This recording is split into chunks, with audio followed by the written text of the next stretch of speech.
Vamos começar a aula de informática básica, aula 1. Tópico da aula: evolução da tecnologia e informática. Evolução da tecnologia e informática. Vamos lá. Tecnologia, a palavra vem do grego, significa técnica, arte, ofício e estudo.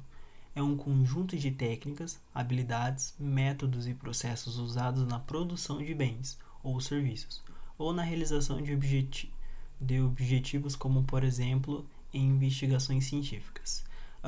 Vamos pegar a palavra técnica, né? Técnica, arte, ofício, estudo. Então vamos colocar uma situação. Uma pessoa, ela tem um campo, beleza. Nesse campo, ela quer plantar ali trigo, beleza. Ok, então a pessoa, ela vai ali plantando trigo na mão mesmo. Vai lá, cava o buraco com a mão, planta, fecha. Joga uma aguinha. E assim indo. Esse trabalho, né, para uma plantação de trigo gigantesca, acaba sendo algo até estranho. Então, o que acontece? Se a pessoa, né, fosse plantar dessa maneira, ela ia demorar muito. Então, o que acontece? É aplicado nessa situação uma técnica, uma arte, um ofício, um estudo sobre aquilo. No caso aqui estaríamos falando sobre plantação, né? Então, uma melhor maneira de se plantar, uma maneira mais rápida, né? Uma técnica ali seria o uso de uma máquina agrícola para fazer aquela função, né, de plantio. Então, seria usado ali uma máquina para agilizar o processo. E essa máquina representa o estudo, a técnica, a arte, o ofício. Continuando, o termo tecnologia pode ser usado para representar tanto o domínio de técnicas e processos, quanto a implementação de funcionalidades em máquinas para que essas possam ser operadas sem o pleno conhecimento do seu funcionamento interno. Vamos continuar aqui, né, o exemplo da máquina. Então, a pessoa, ao invés dela plantar à mão, ela vai plantar com a máquina. Ok. Só que para ela plantar, né, usando a máquina, ela não precisa conhecer a máquina por inteiro, como que o funcionamento interno dela quais são os processos dela ali. Não há necessidade. Ela simplesmente só precisa saber usar a máquina. Quer dirigir, saber de repente como algumas ferramentas acopladas que vêm juntos com as máquinas, elas funcionam. Então há necessidade somente há necessidade desse entendimento somente dessas funções. Ela de repente se for uma máquina mais moderna, ela tem ali um processador embutido nela para melhorar o processamento do painel quando mostra as coisas. Isso realmente existe, né? Necessita-se de um processador para um painel funcionar, uma luz acender. E a pessoa, ela não necessita do conhecimento do processador e como o processador funciona e o porquê o processador faz isso e aquilo. Não, ela não há necessidade, né, do entendimento dela do processador, somente de como dirigir a máquina, né? No caso, de repente ali um trator, né? Ou algo do tipo. Vamos lá. Voltando aqui no tempo, ábaco, 4.000 anos de Cristo. O ábaco, ele era usado para fazer cálculos matemáticos. Então, cada bolinha representava uma unidade. E aqui as casas das unidades, né? Unidade, dezena e centena. Então, cada bolinha representava era uma só, representava o número 1, se eram duas, representavam dois números e assim por diante. Em 1624, né, depois de Cristo, lembrando aqui ó, a datação, Pascal ele inventou essa máquina aqui ó, com o objetivo de ajudar o pai dele, que era contador, a fazer os cálculos matemáticos. E esse aparelho usava um sistema de engrenagens que fazia contas de adição e subtração. Então, para a época, essa engenhosidade, essa tecnologia realmente foi muito útil, inclusive, né, para o pai do Pascal, para melhorar, né, agilizar os cálculos matemáticos. Então, essa técnica, essa arte, esse ofício, ajudou consideravelmente o pai dele. Vamos lá. Cartões perfurados, 1801 depois de Cristo. Esse daqui é uma máquina com cartões perfurados. Basicamente, essa máquina aqui gigantesca, ela lia os cartões perfurados e esses cartões, como eles eram perfurados, eles continham informações. Então, cada conjunto de furos representava alguma informação. Então, aqui era uma informação diferente daqui e assim por diante. Então, como o intuito dessa máquina era, né, ler os furos, então aqui nesse tecido aqui, ele, não bem um tecido, mas a maneira como era construído, você parece ali com uma máquina de tear, né? Esse tecido aqui, vamos colocar entre aspas tecido, ele tinha esses furos e esses furos eram fixos. Eles não mudavam, então isso daqui representava uma informação, como se fosse uma informação escrita, né, à mão. Esse daqui um pouco mais para frente, olha, esse daqui não representa nenhum, digamos assim, que não usa circuito, bobina, não há tanto assim, é mais os buraquinhos no papel, praticamente. O bombe já não, né? Em 1941, depois ali mais de 100 anos, foi inventado ali o bombe durante a Segunda Guerra Mundial, se não me engano, para decifrar as mensagens que eram enviadas por uma máquina chamada Enigma. A situação era a seguinte: tínhamos uma máquina, né, ali na guerra, uma máquina chamada Enigma. Essa Enigma, ela era responsável por mandar mensagem, né, mensagem para vários lugares onde os países estavam, né, se comunicando ali, beleza. O país inimigo, ele tinha acesso a essas informações, mas ele não conseguia decifrar essas informações. Aí esse país foi lá, construiu essa máquina chamada bomba para poder decifrar as mensagens que eram enviadas, porque essas mensagens elas eram criptografadas. Então ali, né, conseguiu descriptografar para poder ler a mensagem e entender o que estava sendo enviado. Lembrando que o intuito dessa aula é tentar entender que, com o passar do tempo, a tecnologia foi evoluindo, foi melhorando e possivelmente cada vez mais vai melhorando mais e mais funcionalidades e assim por diante, né? Mais funcionalidades, mais acesso, enfim. O intuito dessa aula não é realmente, né, aprender sobre o que é e como foi o bombe, como é ou como foi os cartões perfurados. Tô só passando aqui, dando uma pincelada por cima para mostrar para vocês que isso existiu e né, a humanidade teve que passar por isso para chegar onde estamos. Então é só um conhecimento ali breve sobre.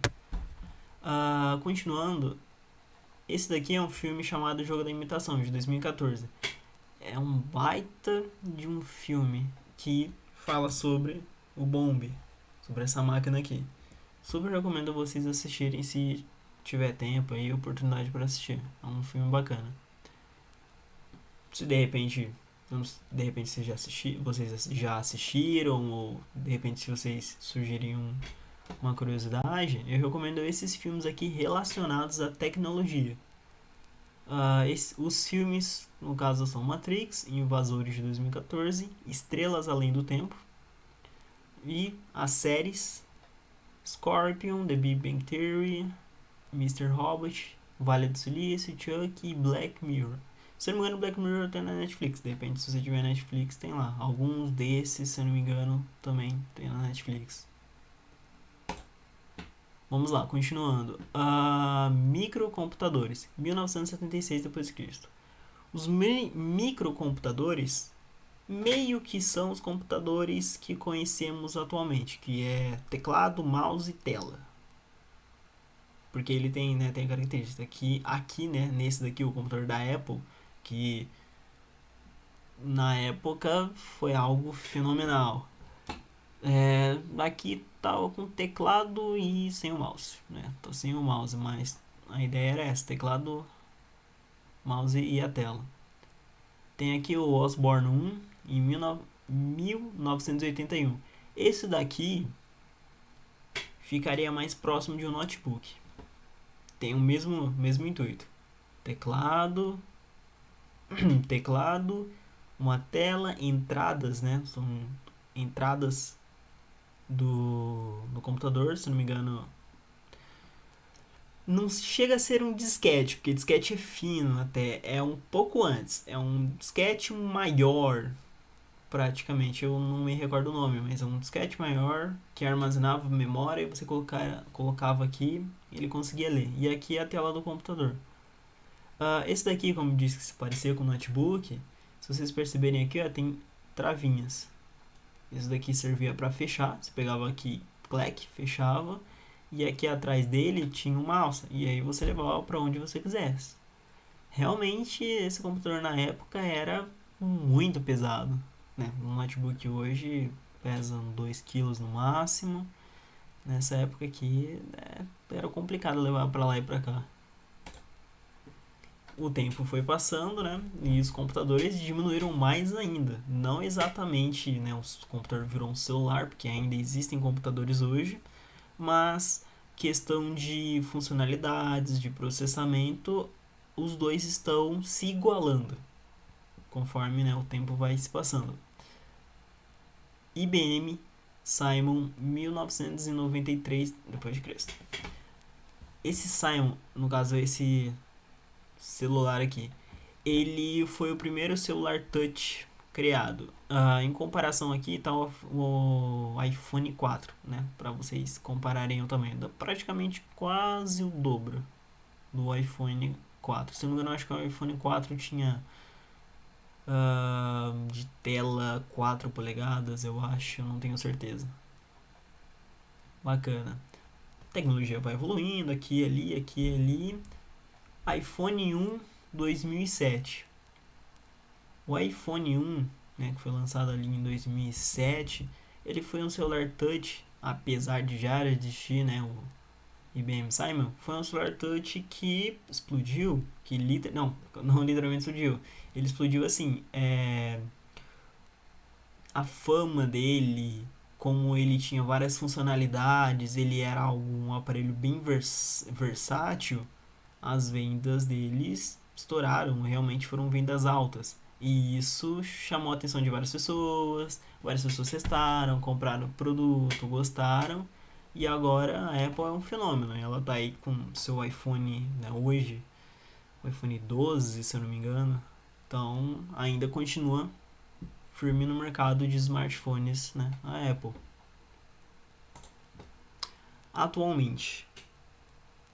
Atualmente existe vários tipos de notebook para vários tipos de pessoas, para vários tipos de necessidades, assim como também existe vários tipos de celulares para vários tipos de pessoas, para vários tipos de necessidades. Então temos notebook simples para que atende ali algo, de repente você quer escrever algum documento ali para a faculdade, né? Algo que não exige tanto processamento no computador. Você quer digitar um documento, acessar a internet, existe para isso. De repente você quer um notebook que exige mais processamento, seja um processamento gráfico ou processamento, né, o processamento principal. Também existe, né? Tem ali os computadores gamers, são muito mais caros devido, né, ao seu equipamento, né? O que tem dentro do notebook, a placa de vídeo, né, o processador. Então existe ali vários notebooks para várias necessidades, assim como também os celulares. Existem celulares simples que custam abaixo ali, né, de repente uns R$500, uns R$400, algo para fazer uma necessidade simples, uma ligação, enviar uma mensagem de texto, assim como também há celulares em que tem um alto nível de processamento, seja gráfico ou processamento central, e que consegue atender literalmente muita coisa, consegue, sei lá, jogar, de repente, que é o jogo. Uma coisa curiosa é que o jogo exige do aparelho um alto nível de processamento gráfico e processamento. Então há necessidade que esses aparelhos sejam melhores, né, mais desenvolvidos, mais atuais. Só uma curiosidade é que por mais que esses aparelhos sejam bons, beleza, ele é bom. Só serve para jogo? Não. Muito da tecnologia que existe hoje, como o desenvolvimento de realidades virtuais, o famoso VR, né? Não sei se você já ouviu falar, que são aqueles óculos, né? Também tem ali, né, os óculos de realidade virtual. Esses tipos de aparelhos, eles servem para várias situações. Esquecendo, saindo um pouco do jogo, de repente alguma simulação de algum estudo que você precisa, de repente uma simulação um, de uma situação de estudo. Vamos colocar aqui, de repente a pessoa cursa medicina, aí ali ela quer aprender como se faz uma cirurgia. Ela não poderia fazer uma cirurgia na vida real, vamos colocar assim. Mas se ela colocar um óculos de realidade virtual, ela consegue manipular, né, ali, fazer ali a cirurgia usando essa realidade virtual, né? Como até diz o nome, VR, né? Realidade virtual. E para que isso realmente funcione com gráficos bons, com uma realidade virtual que dê para, né, para que funcione, para que realmente seja uma realidade parecida com a nossa, há uma necessidade de um alto processamento gráfico. Hoje tem a vídeos em VR, a jogos, né, também em VR, a aplicativos em VR, o que for, tanto para celular quanto para computador acaba não sendo muito comum, mas para celular é mais comum esse tipo de tecnologia.